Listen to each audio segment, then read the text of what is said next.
Hello les amis, bienvenue dans cette nouvelle vidéo. Aujourd'hui, je vais vous parler de mon article de blog sur les hétérodons, les fameux serpents à un groin. C'est les serpents à un groin, hein, plutôt.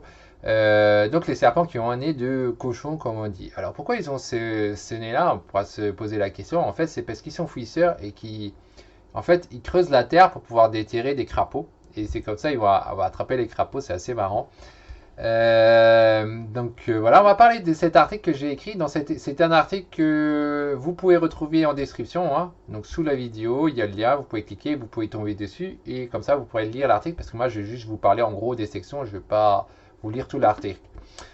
Sinon, une fois, vous pouvez aussi taper le conservatoire de Kenel.fr et après vous allez dans la section colibridés et vous cliquez sur les hétérodons et vous tomberez donc sur l'article sur les hétérodons. Attention, c'est le genre hétérodon. Si vous voulez l'hétérodon acicus, vous avez un article dessus.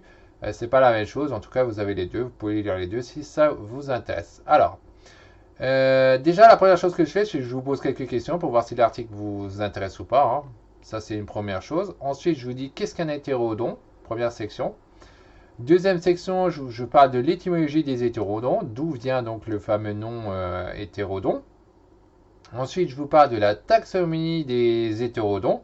Ça, c'est aussi intéressant de connaître un peu l'histoire, parce que ça permet de trouver des informations anciennes qui peuvent être utiles. Ensuite, je vous parle des 4 hétérodons, parce qu'il n'y en a que 4 actuellement en 2023, début 2023, ouais, il y a 4 espèces. C'est des choses qui changent assez souvent, donc il faut faire attention à ça. Ensuite, il y a l'hétérodon, le premier c'est l'hétérodon Kennerly. Donc là, vous avez une petite description de celui-là, qu'est-ce qu'il en est, et vous avez une petite photo à quoi il ressemble, hein.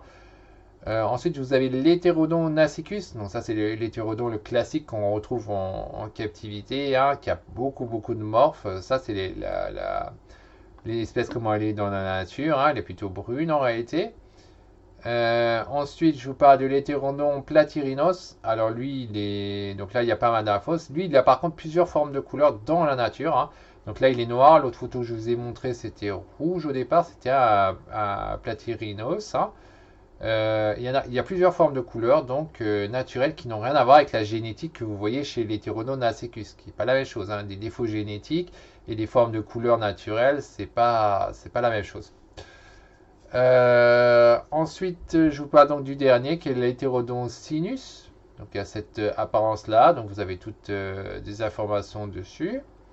Ensuite, je vous parle des anciennes espèces d'hétérodons. Donc là, je vais vous parler les léohétérodons. Donc les anciennes espèces et les espèces proches en fait.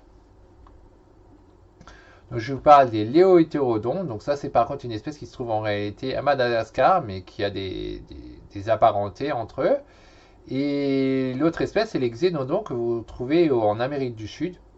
Pareil, vous voyez le nez de cochon, etc. Mais celui-là, il n'est pas en Amérique du Nord, ils sont en Amérique du Sud. Donc là, vous avez pas mal d'infos dessus. Ensuite, je vous parle de la conservation, qu'est-ce qu'il en est pour les hétérodons au niveau de la CITES, etc. Je vous parle de la réglementation sur les pays même, notamment ici je parle uniquement de la France, mais aussi de la Belgique. Bon, quand vous êtes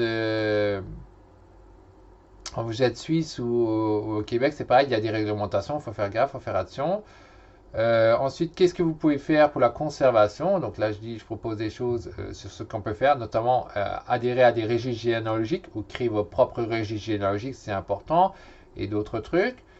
La consanguinité, donc là je parle du problème de consanguinité, etc. Le physique et le comportement des hétérodons dans cette section-là.